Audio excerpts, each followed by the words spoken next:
So hey guys, welcome back to new video on RS play super. और आज के इस वीडियो में हम डिस्कस करने वाले कुछ इंटरेस्टिंग फैन थ्योरीज जो कि मुझे रेडिट/वन पीस पर मिले। एंड आई होप आपको ये सारे फैन थ्योरीज काफी ज्यादा पसंद आएंगे। सो गाइस, अब बिना टाइम वेस्ट किए लेट्स बिगिन।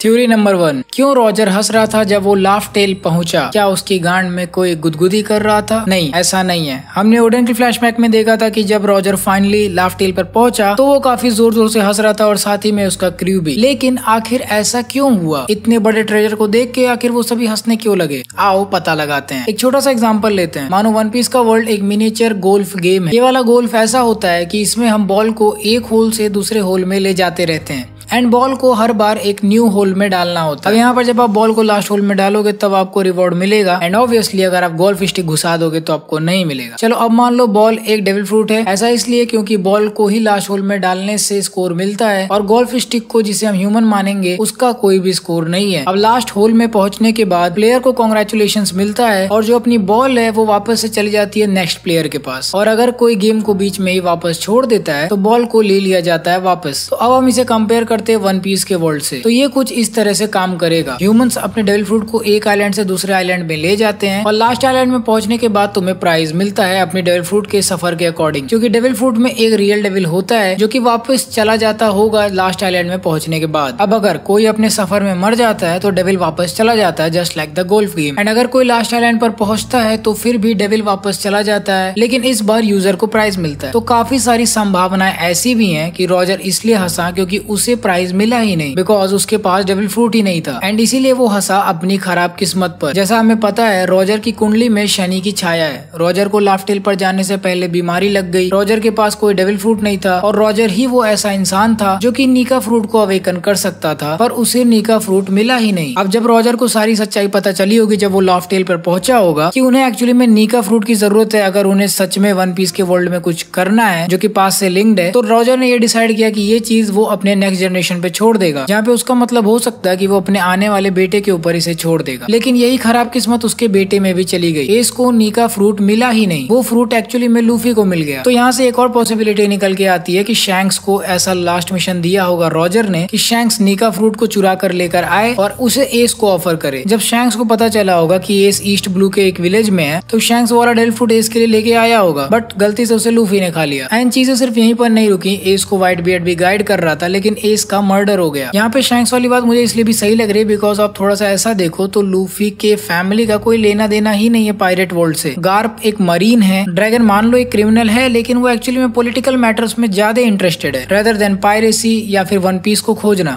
लेकिन रॉजर और व्हाइट बियर्ड इन दोनों को काफी कुछ पता था रिलेटेड टू वन पीस। तो टेक्निकली एसी वो बंदा होना चाहिए था जो कि लास्ट आइलैंड पर जाएगा एंड अगर वहाँ पे नीका फ्रूट का कोई यूज है तो वो नीका फ्रूट को इनहेरिट करके वहाँ पे जाएगा and that is why may be shanks east blue आया हो। वरना आप ही सोचो शैंक्स आखिर इस विलेज में, इस पर्टिकुलर विलेज में क्यों आएगा? There are so many other villages in East Blue and even अगर उन्हें हैंग आउट करना था तो वो यासोप के भी विलेज में जा सकते थे, बट देन अगेन वो सिर्फ लूफी वाले विलेज पे क्यों आए, इवन जबकि उन्हें पता है कि ये गार्प की टेरिटरी है। तो यहाँ से एक चीज प्रूफ निकल कर आती है कि इसीलिए रॉजर अपनी खराब किस्मत पर हंस रहा था। एंड ऐसा भी हो सकता है कि ये तभी होगा जब नीका फ्रूट अवेकन होगा जो कि एक्चुअली में 20 साल बाद होगा। और ये सारी चीजें जानने के बाद रॉजर के क्रूमेट्स भी हंसी रहे थे कि कैसे वो सभी मिलके चूतिया बन गए। तो आप सोच रहे हो कि जब रॉजर चूतिया बन गया, जब वो इतना इनसिग्निफिकेंट निकला लास्ट में, तो आखिर उसे इतना बड़ा क्यों दिखाया जाता है वन पीस में? तो यहाँ पर रॉजर का एक्चुअली में पार्ट कुछ और था पूरे के पूरे स्टोरी में। Roger was meant to start an era. One Piece जिसे पिछले 8 सालों में कभी भी खोजा नहीं गया था उसे एक्चुअली में लोग भूल गए थे। तो रॉजर का काम था यहाँ पर कि ये इस नए एरा को स्टार्ट करे जहाँ पे एक्चुअली में सारे पायरेट्स का फोकस वन पीस की तरफ बढ़े ताकि आने वाले टाइम में वो टास्क फुलफिल हो पाए जो कि जॉय बॉय करना चाहता था। Theory number 2, big mom is alive. Big mom law and kid के फाइनल अटैक से बच गई है और अब भी वो जिंदा है। ऐसा मैं इसलिए कह रहा हूँ क्योंकि मेरे पास सम प्रूफ्स हैं इसके according. Big mom one of the strongest humans है जो कि वन पीस के वर्ल्ड में एग्जिस्ट करते हैं। वैसे वो ऑलमोस्ट जायंट की बराबरी करती है तो मान ही लेते हैं कि बिग मॉम एक जायंट है। वैसे भी उसकी ड्यूरेबिलिटी जायंट से भी ज्यादा है, तो आई थिंक उसे डैमेज हुआ होगा पर इतना भी नहीं। उसके अलावा मुझे नहीं लगता कि उसको लावा से कोई खास डैमेज हुआ होगा। नंबर 2, याद है चैप्टर नंबर 1050 में कैसे पानी के नीचे एक एक्सप्लोजन हुआ था?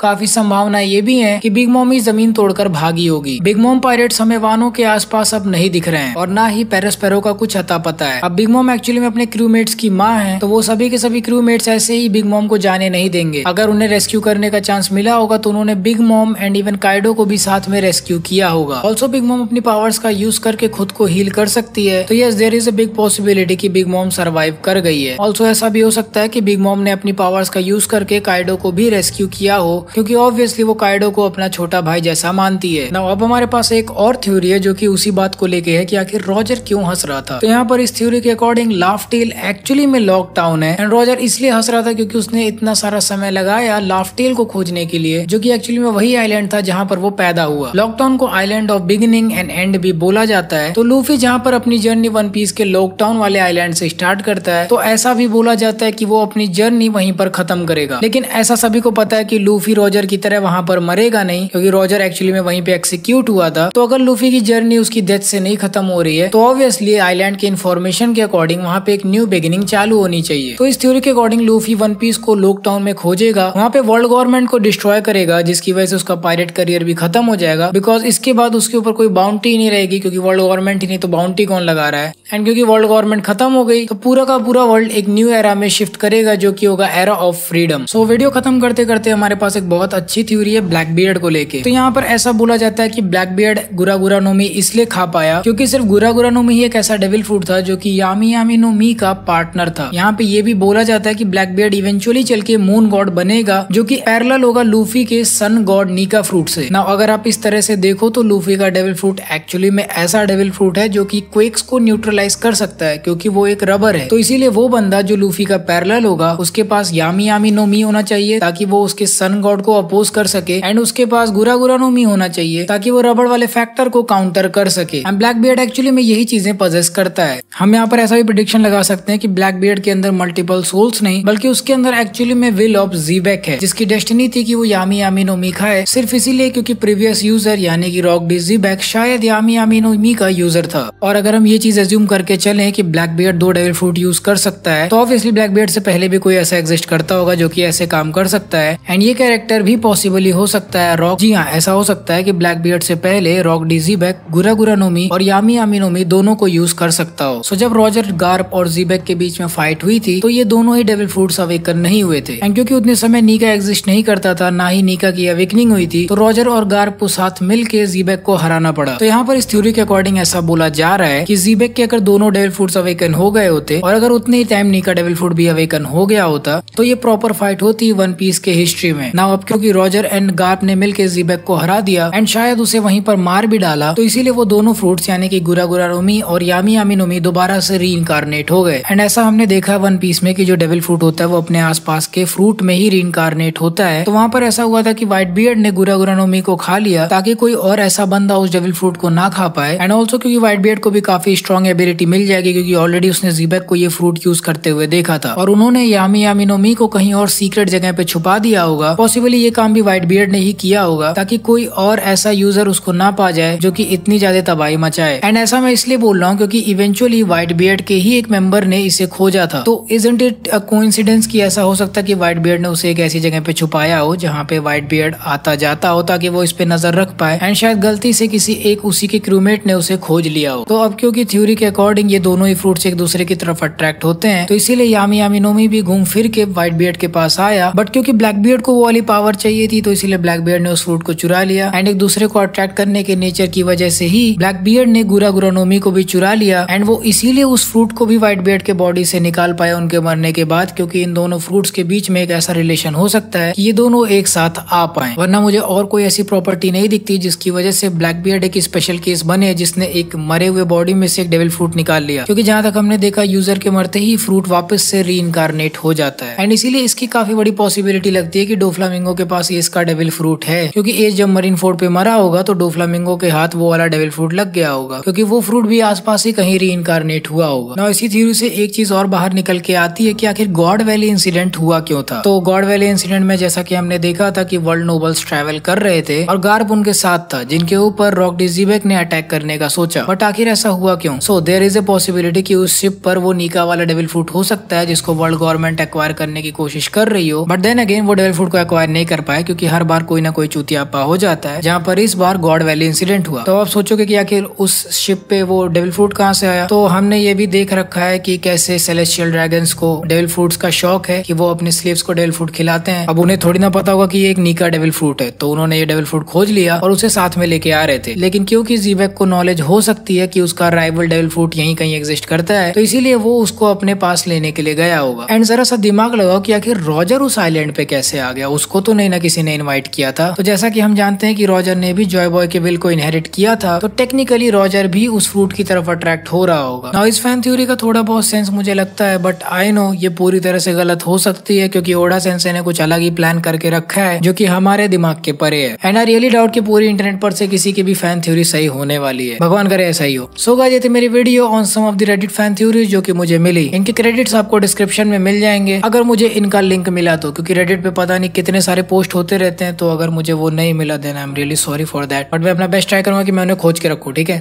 अगर आप सभी कोई वाली थ्योरीज पसंद आई तो प्लीज वीडियो को लाइक करो, नहीं पसंद आए तो भी लाइक कर देना। शेयर करिए इस वीडियो को उन लोग के साथ जो कि वन पीस के फैंस हैं, जो नहीं है उन्हें भी दिखाओ। कमेंट सेक्शन में मुझे ये बताओ कि आपको बेस्ट वाली थ्योरी इन सभी में से कौन सी लगी, एंड मुझे भी बताओ कि क्या आपको ऐसे रेडिट रिव्यूज चाहिए जहाँ पे हम fan arts, cosplays and even theories and discussions को भी डिस्कस करें अपने इस चैनल पे। एंड डेफिनेटली हमारे चैनल को सब्सक्राइब करिए ताकि आप ऐसे गजब के एनिमे कंटेंट को एंजॉय कर पाएं। सो गाइस, मैं आपसे मिलूंगा अब अगले वीडियो में। So until the next video, play on.